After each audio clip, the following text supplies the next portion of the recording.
radius marketers, radius mailers. 40% do not. They just don't want to put a good call to action on it, and I don't want their money. Because I can't generate a positive ROI if they don't put a strong call to action on it. We've got different shapes and sizes, postcards, gigantic postcards.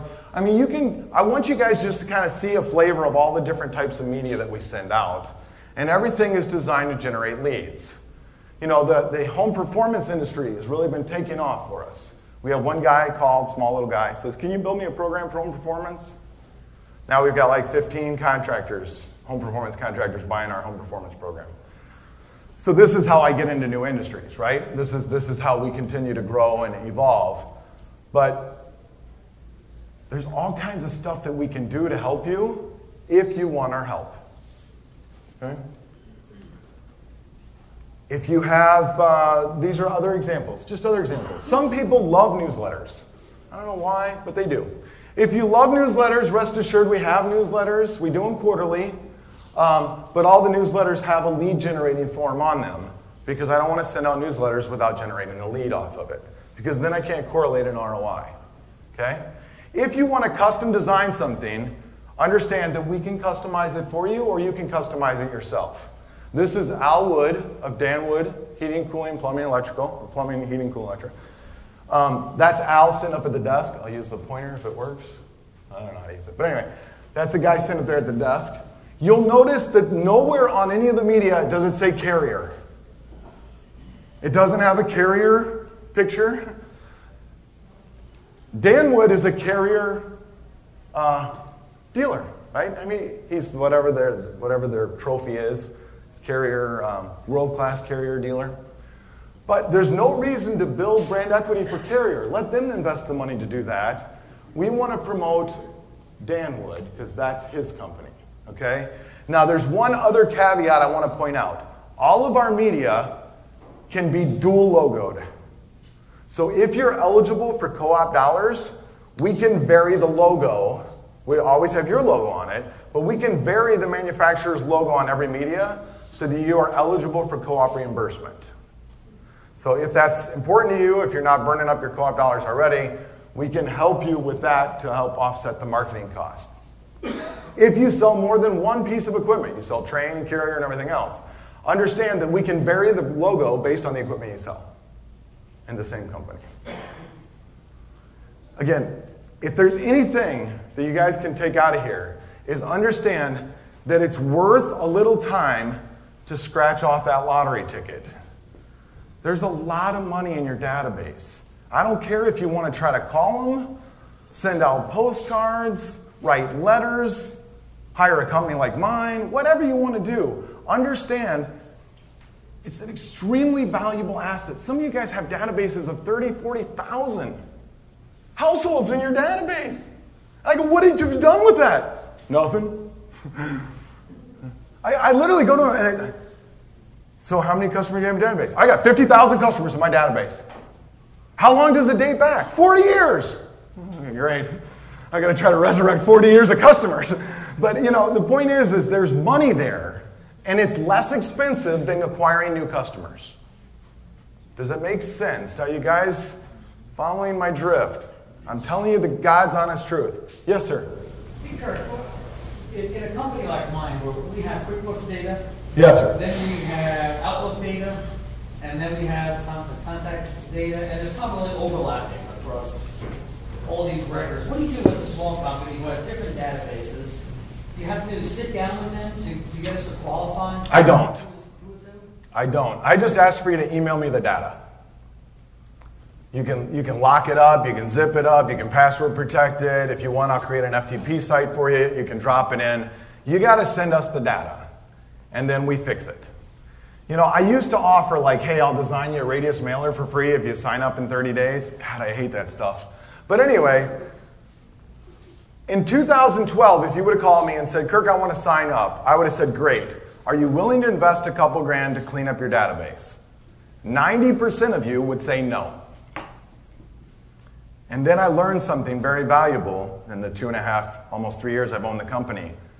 The 90% that said no don't get as good a results as the 10% that said yes.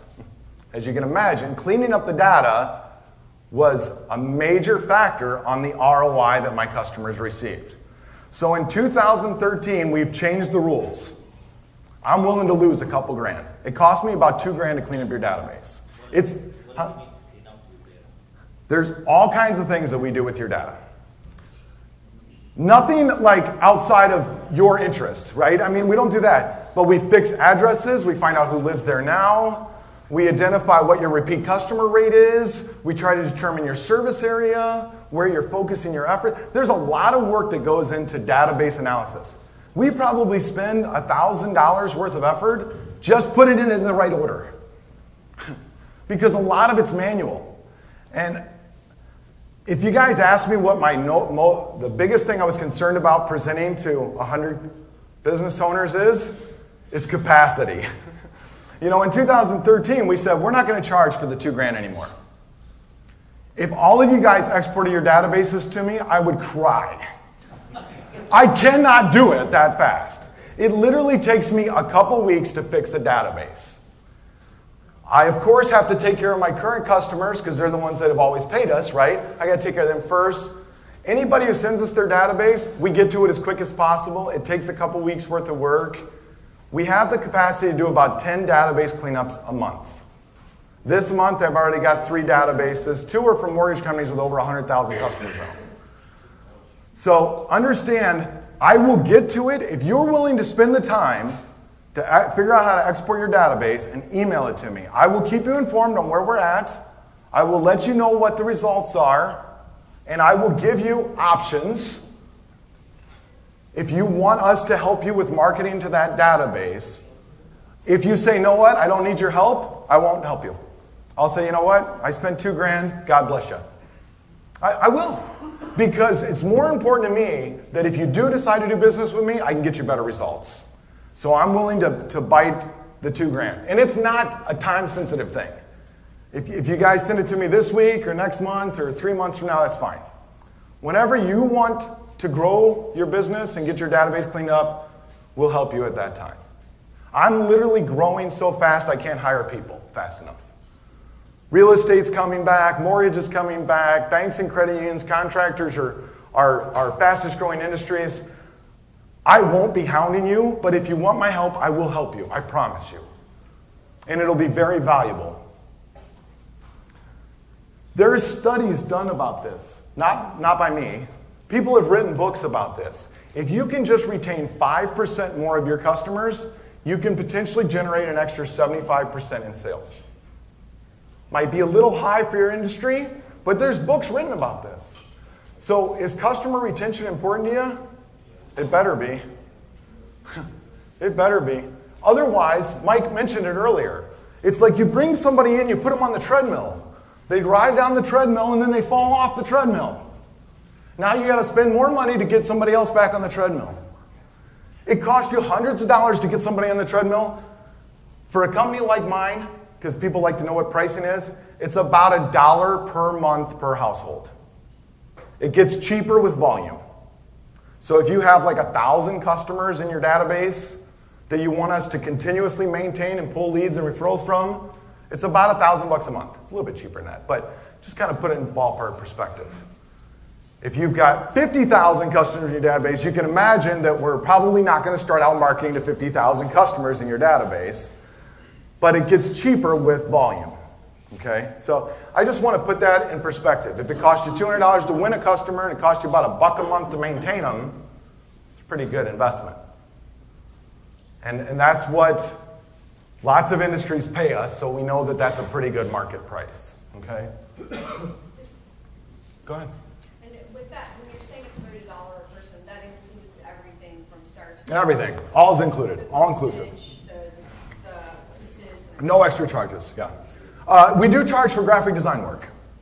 That would be on top of that. But understand the graphic design work is done one time, and then if we tweak things like calls to action, we don't usually even charge you for that stuff. Yes, sir? And is there a process to add your new clients that you're gaining? Every month. Every month we can send in our... Every month you got to send us new data. And if you include pricing on what the customers, like what you sold to them, then we can start calculating an ROI for you. If you don't want to share pricing with me, some people don't, I'll just generate really cool reports that show you how many leads I generated for you, and you can try to map out your own ROI. If we have a database that has that client history with every dollar they've ever spent with us, can you do that ROI right from the get-go then? Can you figure that? Well, I can't figure out what happened in the past. Correct, but compared to where we were to where we're going to be, if you've got existing dollar value of the client, well, that should help you. It's going to help me. It's going to help me with intelligently marketing. So let's just say, for example, you got 15,000 people in your database, and you say, Kirk, I'm only willing to invest $2,000 a month with your company because I want to test you out. And that's fine. Or maybe $1,000 a month. I want to test you out. We're going to pick mostly service agreement customers and just try to maintain them, right? Because they're paying you a couple $100 consistently a year, right? So we don't want to lose that foundation business. We're going to pull referrals from them. And then we're going to start strategically going after high-value customers, customers based on newest to oldest transaction with you, information that's relevant, people that still live in that house. And then we start down through a whole process of fixing and analyzing the database. Customers that have been in your database for 50 years, understand that those people died, right? So, I mean, I can find out who lives in a house now, but understand they fell off the treadmill already. Yes, sir. Our industry is relatively unsophisticated compared to a mortgage. Oh, we're aware, yeah. Yeah, compared to a mortgage. Bless you. Yeah, but we're here to help you. The question I have is, what are the legal ramifications of me sending you 15 or 20,000 names, addresses, phone numbers, emails of customers concerning privacy, because I'm now giving you information that doesn't belong to you? It's your data. I understand. And then I'm having you market on our behalf these customers. Is there any issue that we will run into? Or because in the world of mortgage companies and banks and credit card, they send you every year a privacy statement that says, here's what we're going to do with your data, blah, blah, blah, blah, blah. Are there any legal issues that we run into on that? Not really. Not really. Now, that being said, we don't call your customers. Right. Okay? So if you've passed that do not call window, we're trying to resurrect that customer by getting the customer to respond so you have the right to call them back. Okay. Right? We try to include license numbers whenever possible to try to build credibility in the marketing materials, but your industry is not that regulated. If I send out a postcard or a mailer for a mortgage company without a license number of the loan officer, that mortgage company can get a $15,000 fine. In California, it's illegal also. Right. That's a contract. Real estate agents. In California, if I send out marketing materials for real estate agents in California, I have to have a license number. All 49 states, we don't. Right? So there is some guidelines, but we would work together to make sure that you're compliant. And understand, it's your data. I will never do anything with your data other than market for you. It's a privacy statement. It's right on my website. And you can imagine some of the banks that we deal with, that we have to go through extreme security measures to prove that that data is secure, right? We still don't want credit card numbers. We still don't want social security numbers. But addresses, email addresses, customer names, what they bought from you, it's not that big of a deal. Any other questions? I'm done. I'm over time? Sorry. Blah, blah, blah, blah, blah. We do a really good job.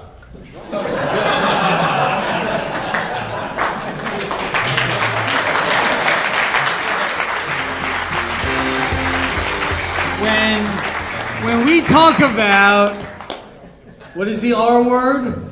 Relentless. And what is the T word? Tenacious.